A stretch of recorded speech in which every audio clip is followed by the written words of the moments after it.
Welcome back. This is Momentum Breaking News.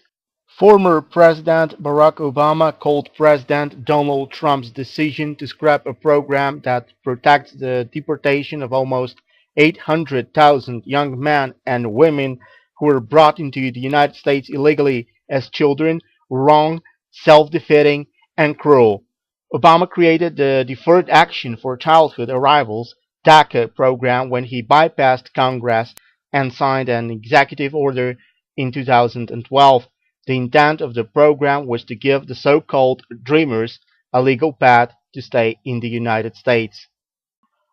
Here is the complete Obama statement as posted on his Facebook page. Immigration can be a controversial topic. We all want safe, secure borders and a dynamic economy, and people of goodwill can have legitimate disagreements about how to fix our immigration system so that everybody plays by the rules. But that's not what the action that the White House took today is about. This is about young people who grew up in America, kids who study in our schools, young adults who are starting careers, patriots who pledge allegiance to our flag. These dreamers are Americans in their hearts, in their minds, in every single way but one, on paper. They were brought to this country by their parents, sometimes even as infants. They may not know a country besides ours.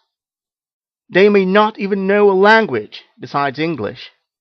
They often have no idea they are undocumented until they apply for a job, or college, or a driver's license. Over the years, politicians of both parties have worked together to write legislation that would have told these young people, our young people, that if your parents brought you here as a child, if you've been here a certain number of years, and if you're willing to go to college or serve in our military, then you'll get a chance to stay and earn your citizenship. And for years, while I was president, I asked Congress to send me such a bill. That bill never came. And because it made no sense to expel talented, driven, patriotic young people from the only country they know solely because of the actions of their parents, my administration acted to lift the shadow of deportation from these young people so that they could continue to contribute to our communities and our country. We did so based on the well-established legal principle of prosecutorial discretion, deployed by Democratic and Republican presidents alike. Because our immigration enforcement agencies have limited resources, and it makes sense to focus those resources on those who come illegally to this country to do us harm. Deportations of criminals went up. Some 800,000 young people stepped forward, met rigorous requirements, and went through background checks. And America grew stronger as a result.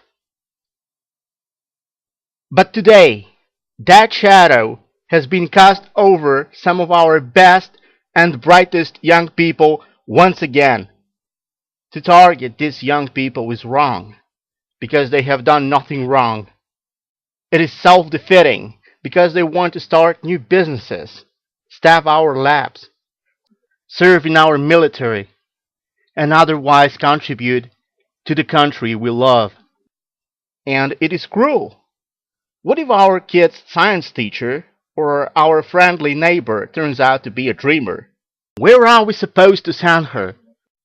To a country she doesn't know or remember, with a language she may not even speak? Let's be clear. The action taken today isn't required legally. It's a political decision and a moral question.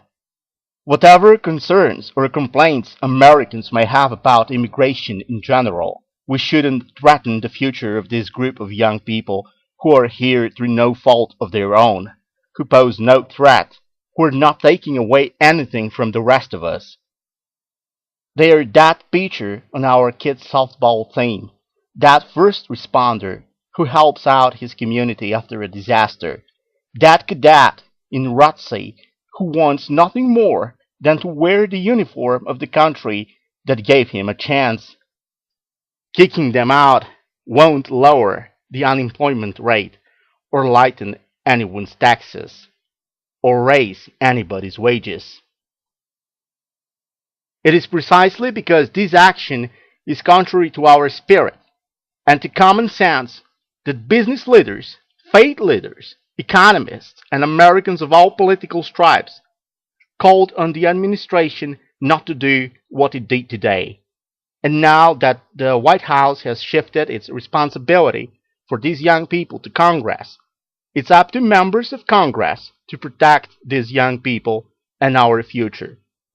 I'm heartened by those who've suggested that they should, and I join my voice with the majority of Americans who hope they step up and do it with a sense of moral urgency that matches the urgency these young people feel.